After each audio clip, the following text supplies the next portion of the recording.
Y immigration is such a big deal for Canada. Canada में हैं और still आप स्ट्रगल कर रहे हैं पीआर पाने के लिए, तो मैं आपके लिए कुछ आसान तरीके बताऊंगा जिससे आप इजिली पीआर। कनाडा कभी भी मुझे नहीं लगता है कि इमिग्रेशन अपने यहाँ रोक पाएगा। तो ये गोल्डन अपॉर्चुनिटी है। राइट प्रोविंस चूज करना है, राइट प्रोग्राम चूज करना है, राइट यूनिवर्सिटी चूज करना है, राइट कॉलेजेस चूज करना है। अगर आपके पीआर के कोई रूल्स इतने टफ नहीं हुए हैं, इमिग्रेशन इतना कोई डिफिकल्ट, बट घबराने की कोई जरूरत नहीं है। आप कनाडा इजिली आपके ड्रीम को रियलिटी बनाना चाहते हो तो make sure that you watch this video till the end. Hi everyone, welcome back to my channel.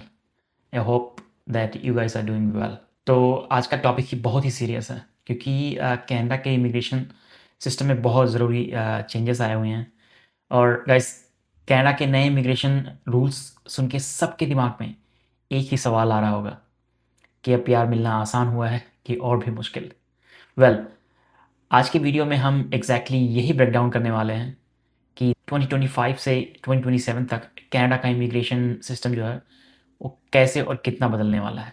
और मैं आप सबको बताऊंगा कि आपको इसका फ़ायदा कैसे उठाना है या फिर आप उस सिस्टम को बेहतर तरीके से कैसे इमिग्रेशन के लिए यूज़ कर सकते हैं। तो दोस्तों, अगर आप कनाडा के ड्रीम को रियलिटी बनाना चाहते हो तो make sure that you watch this video till the and. Let's get started. तो गाइस, सबसे पहले बात करेंगे why immigration is such a big deal for Canada. और उसका सिंपल रीज़न है, कनाडा की पॉपुलेशन जो है वो एजिंग हो रही है। मतलब काम करने वाले लोग डे बाय डे कम हो रहे हैं और रिटायरमेंट लेने वाले लोग ज़्यादा। So to keep the economy running, Canada needs skilled workers from all over the world including India, Pakistan and Bangladesh. मतलब उनको, कनाडा को इंडिया, पाकिस्तान, बांग्लादेश, इन सब कंट्रीज से लोग चाहिए अपने यहाँ काम करने के लिए। इसलिए हर साल कनाडा एक मल्टी ईयर इमिग्रेशन का प्लान रिलीज़ करता है जो बताता है कि नेक्स्ट फ्यू ईयर्स में कितने नए लोगों को पीआर मिलेगा, कितने लोगों को पीआर मिलने वाला है और फ्यूचर का आगे प्लान क्या होगा।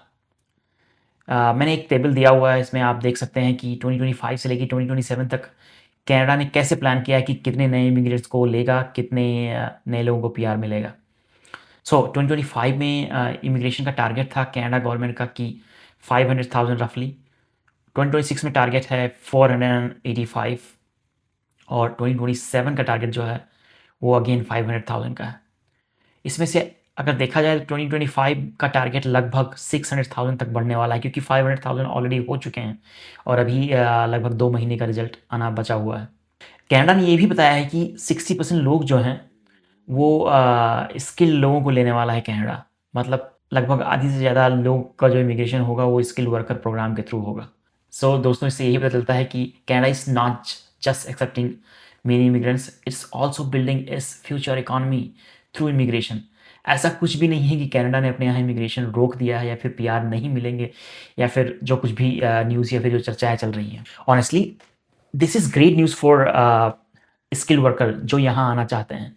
स्किल वर्कर का मतलब है कि जो लोग आईटी सेक्टर में हैं या फिर जो लोग के पास अच्छी जॉब है, अच्छा एक्सपीरियंस है, जो लोग कनाडा में आना चाहते हैं, इमिग्रेट करना चाहते हैं, इंडिया, पाकिस्तान या फिर बांग्लादेश में मूव आउट करना चाहते हैं, उनके लिए अच्छी अपॉर्चुनिटी अब भी है कनाडा में। कुछ भी चेंज नहीं हुआ है ऐसा जो भी न्यूज़ में है, लेकिन कुछ तरीके चेंज हुए हैं।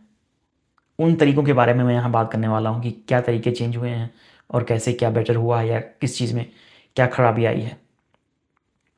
अब क्वेश्चन ये है कि ये सब सिलेक्शन होती कैसे है, कौन डिसाइड करता है कि किसको पीआर मिलेगा और किसको पीआर नहीं मिलेगा। तो ये बहुत सिंपल है। इसका एक प्रोसेस है, इसको ये बोलते हैं इकोनॉमिक इमिग्रेशन प्रोग्राम। जो अलग अलग स्टेट्स हैं, यहाँ उसको प्रोविंस बोलते हैं। तो वो अलग अलग प्रोविंस जो होता है अपने यहाँ लेबर के शॉर्टेज को फिल करने के लिए एक डेटा निकालते हैं कि इतने लेबर्स हमको चाहिए हमारे स्टेट में या हमारे प्रोविंस में। और ये मेजरली जो होते हैं 4 कैटेगरी में ये लोग डिवाइड किए हुए हैं। पहला है, उसको बोलते हैं पीएनपी, प्रोविंशियल नॉमिनी प्रोग्राम। और दूसरा जो है उसका नाम है अटलांटिक इमिग्रेशन प्रोग्राम। ये प्रोविंशियल वाला जो होता है वो सारी प्रोविंस जो होता है वो में मतलब जितने भी स्टेट हैं वो अपने यहाँ जितने भी उनको वर्कर्स चाहिए उसका डेटा सेंट्रल गवर्नमेंट या फेडरल गवर्नमेंट को देते हैं और उसके थ्रू इमिग्रेशन होता है। दूसरा है अटलांटिक इमिग्रेशन प्रोग्राम जिसको एआईपी बोलते हैं। उसमें अटलांटिक प्रोविंसेस, यहाँ पे जो अटलांटिक ओशन के रीजन में जो प्रोविंसेस आते हैं जैसे न्यू ब्रंसविक हो गया, न्यू फिनलैंड, PEI इसको बोलते हैं, और उसके बाद है अपना न्यू ब्रंसविक। तो ये 4 प्रोविंसेस में जो जितने भी लोगों की स्किल्ड लोगों को ज़रूरत होती है, जितने वर्कर उनको फिल करने होते हैं, वो उनका डेटा सेंट्रल गवर्नमेंट या फेडरल गवर्नमेंट को देते हैं। फिर जैसे मैंने बताया जो PNP में होता है, उसी हिसाब से AIP में भी PR होता है।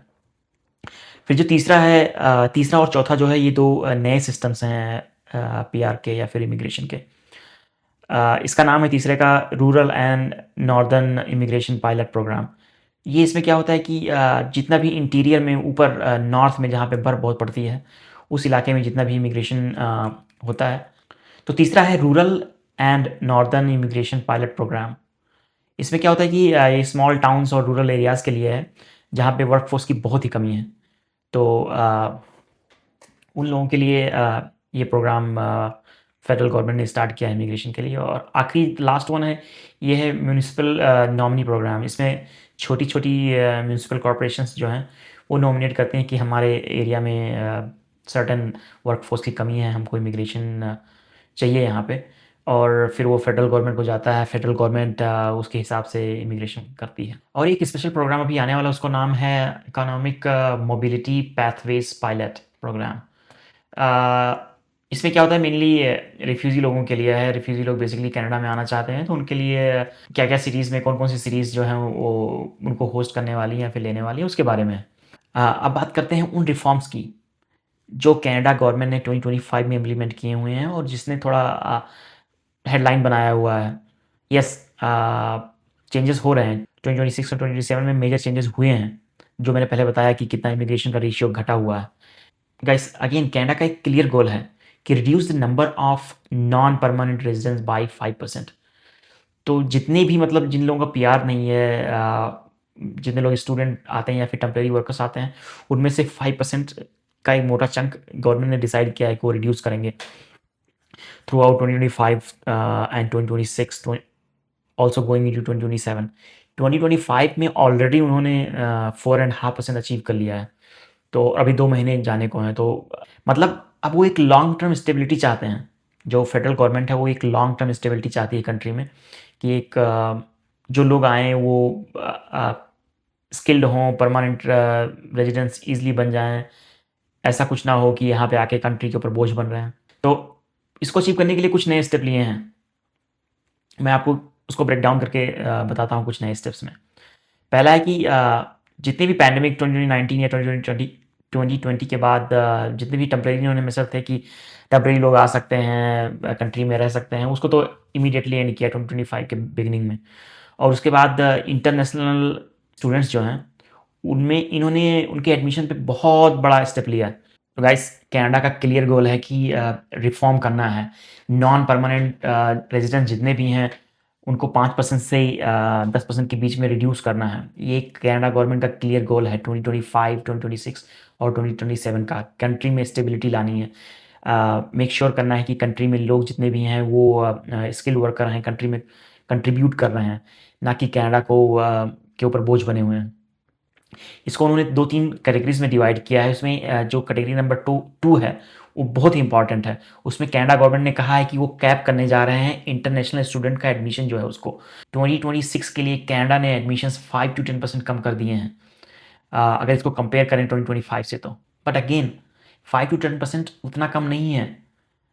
तो इसका मतलब कंपटीशन टफ है, but still you can make it. आपको एडमिशन मिल सकता है। ऐसा कुछ नहीं है कि 5 से 10% सीटें कम हुई हैं या फिर 5 से 10% एडमिशन कम हुए हैं, तो इसका मतलब किसी को एडमिशन नहीं मिलेगा।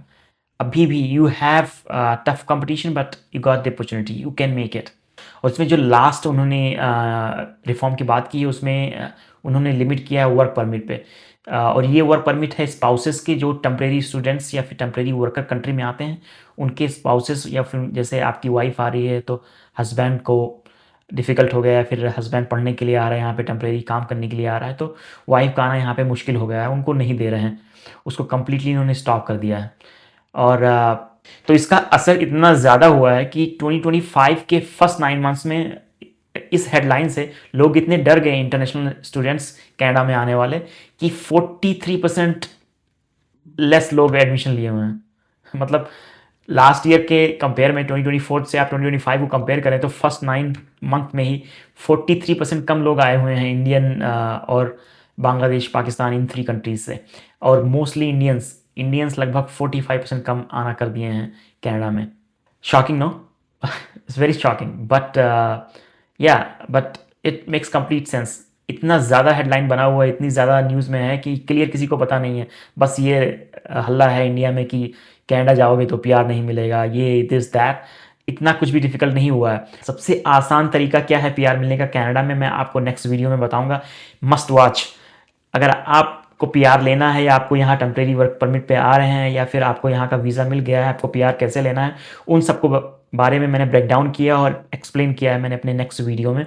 तो आप मेक श्योर करें कि उस वीडियो को ज़रूर देखें। और आप मुझे कमेंट में बता सकते हैं अगर आपको कोई हेल्प चाहिए, आप चाहते हैं कि कोई और एक्सप्लेनेशन आपको मिले तो, या फिर आप स्टक कर गए हैं, आपको वीज़ा की प्रॉब्लम हो रही है, पीआर आपको लग रहा है कि पीआर का सॉल्यूशन नहीं मिल पा रहा है, तो आप मुझे कमेंट में ज़रूर बताएं कि आपको क्या दिक्कत आ रही है, या फिर आप कमेंट में मुझे। तो अभी मतलब कनाडा में क्या है कि हाउसिंग का पूरा क्राइसिस हो गया है। रिसोर्सेज का इतना ज़्यादा प्रेशर है कि आप समझ नहीं सकते। हॉस्पिटल ले लो, आप केयर होम्स ले लो, इन सब में पूरी जो उनकी व्यवस्था थी वो एकदम चरमरा सी गई है।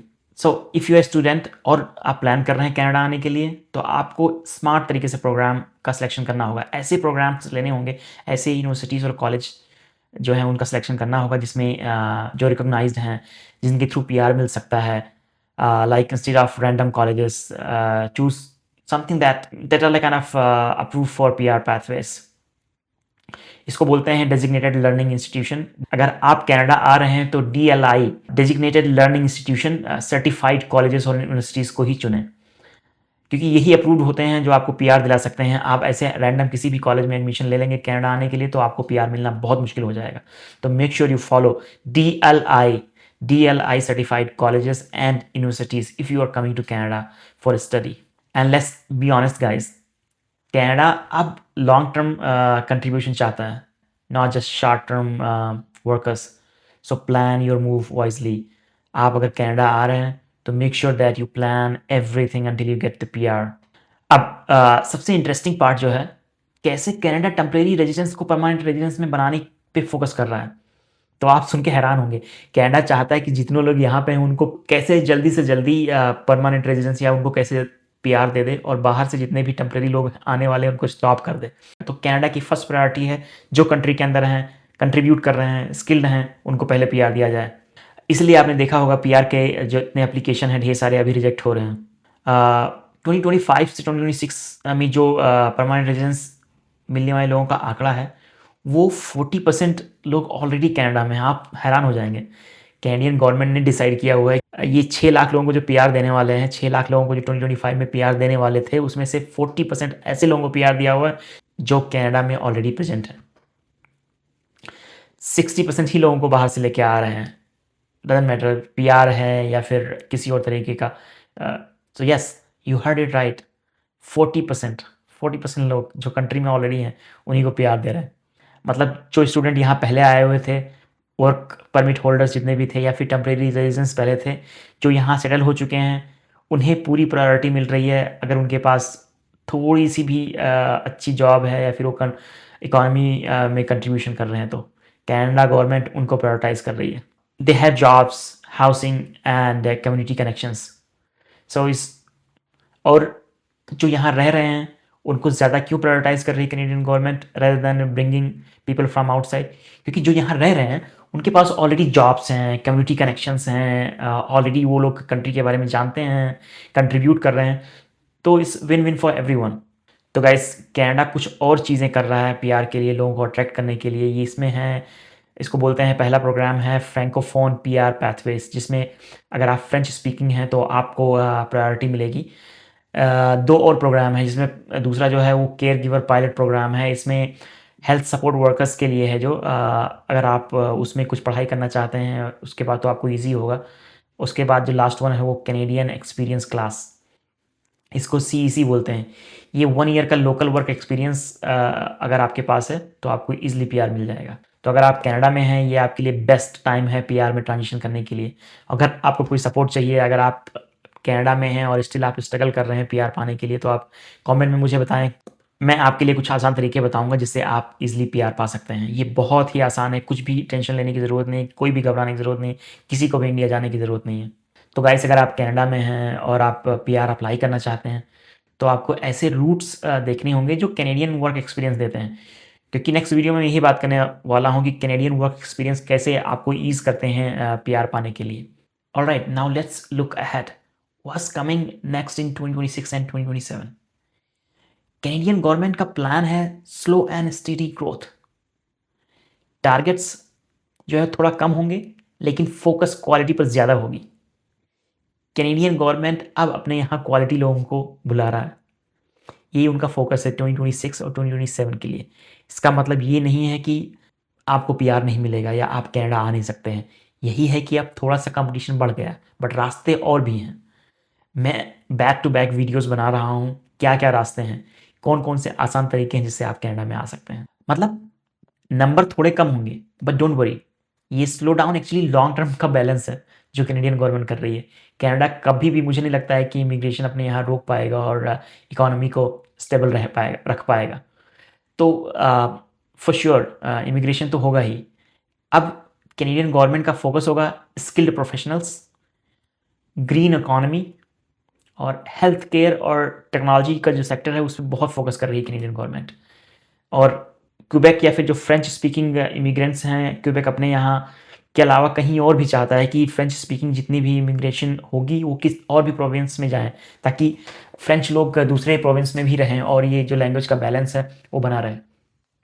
तो ये गोल्डन अपॉर्चुनिटी है, अगर आप फ्रेंच जानते हैं या फ्रेंच लर्न करना चाहते हैं तो आपके लिए इमिग्रेशन आसान होने वाला है, क्योंकि गोल है 2027 का 10% पीआर्स आउटसाइड क्यूबेक। वो लोग आउटसाइड क्यूबेक 10% ऐसे लोगों का पीआर करना चाहते हैं जो फ्रेंच बोलना जानते हो। अगर आप बाइलिंगुअल हैं, आपको इंग्लिश के साथ फ्रेंच भी आती है, बहुत अच्छी अपॉर्चुनिटी है। सो गाइस, पूरा पिक्चर है, कनाडा अब एक स्मार्ट इमिग्रेशन एरा में एंटर कर चुका है। ऑनेस्टली अब गेम सिर्फ आने का नहीं है, सही पैथवे चूज़ करने का है। अगर आप स्किल्ड हो, अडाप्टेबल हो और कंट्रीब्यूट करने वाले हो तो कनाडा स्टिल वांट्स यू। बस एक चीज़ याद रखो, हर डिसीजन स्ट्रेटजिक हो। राइट प्रोविंस चूज़ करना है, राइट प्रोग्राम चूज़ करना है, राइट यूनिवर्सिटी चूज़ करना है, राइट कॉलेजेस चूज़ करना है अगर आप कनाडा आना चाहते हो। और this is the secret to PR success, honestly.